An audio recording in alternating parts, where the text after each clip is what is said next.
જેકે wellness foundation તથા Lothada Piplana Padvala industrial association દ્વારા mega blood donation camp તેમજ સ્નેહ મિલન તારીખ 17 ડિસેમ્બર રવિવારના રોજ silver complex Rajkot Kotda Sangani highway Lothada ખાતે બપોરે 12 થી સાંજે 7 ભવ્ય આયોજન કરવામાં આવ્યું છે.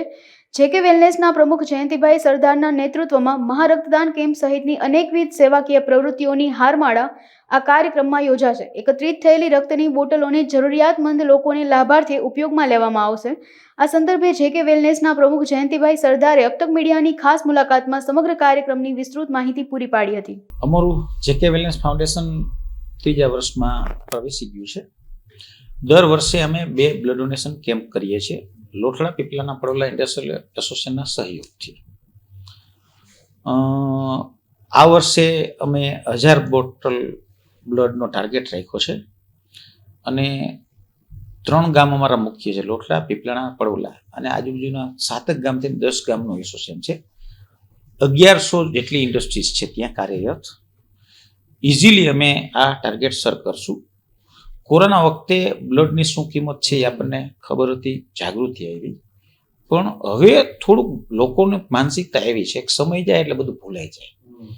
મારું માનવું એવું છે કે એ સતત એ કાર્યવાહી ચાલુ રહેવી જોઈએ.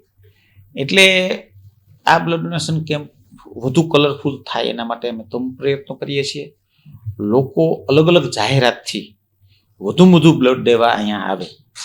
અમારા ઇન્ડસ્ટ્રીઝના લેબર, ઓફિસ સ્ટાફ અને અમારા માલિકો તો આવશે જ, પણ આસપાસના ગામમાંથી પણ આની જાગૃતિ આવે, બધા લોકો બ્લડ આપે, એ પણ અમે સાથે સાથે કરીએ છીએ. અને લોકોને ટેવ પડશે ને, એક વખત ખબર પડશે કે બ્લડ આપવાથી આપણને લોસ કાંઈ છે નહીં, એ તો ફરીથી બની જાય છે.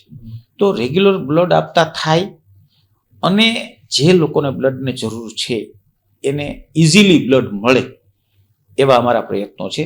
આવતી 17 તારીખ અને રવિવારે બપોરના 12 થી સાંજના 7 સુધી અમે લોઠડા મુકામે લોઠડા ઇન્ડસ્ટ્રીયલ એસોસિએશનની ઓફિસ સિલ્વર કોમ્પ્લેક્સ ખાતે છે ત્યાં આયોજન કર્યું છે. અને માણસો આવે એને વ્યવસ્થિત સુવિધા મળે. ધારો કે કોઈ ગામથી એમને ફોન આવે કે ઇન્ડસ્ટ્રીઝમાંથી ફોન આવે કે 5-25 લોકો અમારે બ્લડ દેવા માટે રેડી છે, તો અમે વાહનની વ્યવસ્થા પણ કરી દઈએ છીએ. અમારી જેકે વેલનેસ ફાઉન્ડેશનની એક ઇકો ગાડી છે, એમ્બ્યુલન્સ, એ દર્દીઓને કાયમ માટે લેવા મૂકવા અને એ વ્યવસ્થા કરે જ છે. પણ એક્સ્ટ્રા પણ અમે 5-15 ગાડીઓ બોલેરો અમે રાખીએ છીએ. કોઈ પણ જગ્યાએ વાહન વ્યવહારને કારણે જો બ્લડ ડોનેશન અટકે તો એના માટે અમે તત્પર હોઈએ છીએ. બીજું, અમે એના ચોપાનીયા બનાવીને આસપાસના ગામમાં અમારા એસોસિએશનના ગ્રુપ, વોટ્સએપ ગ્રુપ છું, એમાં ડેઈલી નવી થીમથી એને મૂકીએ છીએ. અને તમામ એસોસિએશનના અમારા કારોબારી મેમ્બર છે એને ગઈકાલે મિટિંગ લીધી અને તંદુરસ્ત હરીફાઈ થાય કે ભાઈ આ ગામમાંથી કેટલું થયું, આ ગામમાંથી કેટલું થયું, આ ઇન્ડસ્ટ્રીઝમાંથી કેટલું થયું, એને પ્રોત્સાહન મળે.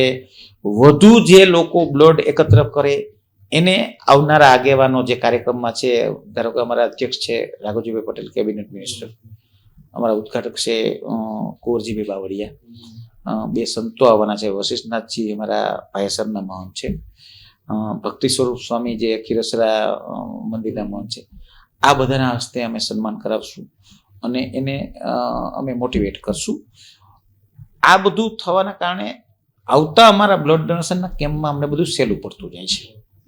લોકોની નોંધ લેવી, પ્રેસમાં એનું નામ આવે, ફોટામાં એનું નામ આવે, આ બધું એક મોટિવેશન માટેનું કાર્ય. અમારી નાથાણી બ્લડ બેંક અને બીજી એમાં કાર્ડમાં લખે છે લગભગ સૌરાષ્ટ્ર વોલેન્ટરી બેંક છે, 2 બોલાવી છે. અમે દર વખતે રોટેશનમાં ફેરવીએ છીએ બેંકોની અને દર વખતે બધાને લાભ મળે એવું કરીએ છીએ. અમારા જેકે વેલનેસ ફાઉન્ડેશનમાં હું ચેરમેન છું અને મારા 2 ભાણેજ છે, સંજયભાઈ પડારિયા અને હરેશભાઈ પડારિયા. અમે 3 લોકો તો મતતા હોઈએ છીએ. અત્યારે જ મેં મિટિંગ લીધી. કેટરિંગ, મંડપ સર્વિસ, એના હોર્ડિંગ મારવા, બેનર છપાવવા, કેવી રીતથી એની એન્ટ્રી આપવી, LED લાઇટથી લાઈવ અમે આ કાર્યક્રમ કરશું, આ બધી વસ્તુ એ અમારા ભાણેજ અને અમારા કમલેશભાઈ અને 2-4 અમારા એક્ટિવ મેમ્બર, અમારો ઓફિસ સ્ટાફને હું બધું લેસન આપતો હોઉં છું. બધું પ્રોગ્રામ કરી અને આ બધા મારી સાથે તનમન ધનથી જોડાઈ જાય છે. અને આસપાસના ગામના સરપંચો, મંડળીના પ્રમુખો, આગેવાનો, આ બધા લોકો અમને હોંશે હોંશે સહકાર આપે છે. અને રાજકીય લોકો પણ અમારા કાર્યક્રમમાં અચૂક આવે છે. એ લોકો અમને વારંવાર કહે છે કે ભાઈ તમારા કાર્યક્રમમાં કંઈક ને કંઈક નવીનતા હોય છે અને સરસ હોય છે, અમને પણ મજા આવે છે. હું મારી જાતને ધન્ય માનું છું કે હું ત્યાં જમીન ધંધો કરું છું, મારી ફેક્ટરી ત્યાં છે. મેં 2 વર્ષ પહેલા જેકે વેલનેસ ફાઉન્ડેશન ત્યાં સ્થાપ્યું એટલા માટે કે જે જમીન ઉપર હું સદ્ધર થયો છું એનું ઋણ મારે ત્યાં જ ચૂકવવું જોઈએ. અમે 25,000 વૃક્ષો વાવ્યા છે. ઇન્ડસ્ટ્રી છે એ વાતાવરણ બગાડે છે, તો એનું બેલેન્સિંગ માટે મેં ખુદ મોટું ફંડ આપ્યું છે અને હોંશે હોંશે ઉદ્યોગપતિઓ પણ ફંડ આપ્યું છે. અને સદભાવના વૃદ્ધાશ્રમના સહયોગથી અમે 25,000 વૃક્ષો ઉછેરી શક્યા છીએ. એવી જ રીતથી દરેક ગામમાં લોકોની હેલ્થ સારી રહે એના માટે અમે હેલ્થના કેમ્પ પણ રાખીએ છીએ. આસપાસના વિસ્તારના ગામના જે જરૂરિયાતમંદ લોકો, કોઈ વૃદ્ધો જેને કોઈ સહારો ન હોય એને અમે દર મહિને કીટ પણ પહોંચાડીએ છીએ. આ બધું મારી એક ફરજ બને છે. જે વિસ્તારમાં હું કમાઉં છું, હું સમય પસાર કરું છું, એ વિસ્તારની મારે ખેવના લેવી જોઈએ. બીજું એક મારો જીવન મંત્ર છે કે કુદરતે મને જે બક્ષિસ આપી છે, તાકાત આપી છે, એનો વધુમાં વધુ સદુપયોગ થશે તો ખરાબ વસ્તે એ વસ્તુ વળશે નહીં. મને એક પણ વ્યસન નથી. શું કામ? કે મને સારા કામનું વ્યસન છે.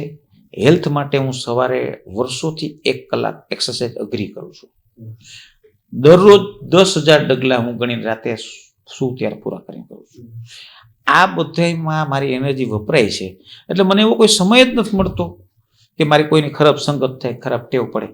અને ભગવાનને કાયમ પ્રાર્થના કરું છું કે જે કુટેવ છે એ દિવસે દિવસે ઓછી થાય અને સારા કાર્યોમાં વધુમાં વધુ મારો સમય વપરાય અને મારા લાગતા વળગતા અને આસપાસના લોકો પણ તંદુરસ્ત રહે, સારી પ્રવૃત્તિમાં રહે અને એને પણ ભગવાન સદબુદ્ધિ આપે, સારી સંપત્તિ આપે અને આમાં જોતરાઈ રહે. અમારા આ યજ્ઞમાં ગામજનો, આસપાસના ગામના મિત્ર સર્કલ જોડાય જ છે. પણ જે લોકો સુધી આ મેસેજ નથી પહોંચ્યો એ લોકોને મેસેજ પહોંચે અને આ અમારો આ રક્તદાન કેમ્પ છે એ બહોળી સંખ્યામાં ઝાઝામાં ઝાઝો સક્સેસ થાય એના માટે આ માધ્યમથી હું સૌને આહ્વાન કરું છું કે અમારા યજ્ઞમાં ગોવર્ધન પર્વતમાં જે કૃષ્ણ ભગવાને આદર્યો તો એમાં એક ટકલી આંગળી બધા અડાડીથી સક્સેસ થતો હતો, એમ બધા અમારામાં જોડાય અને આ કાર્યક્રમમાં અમારો સક્સેસ જાય.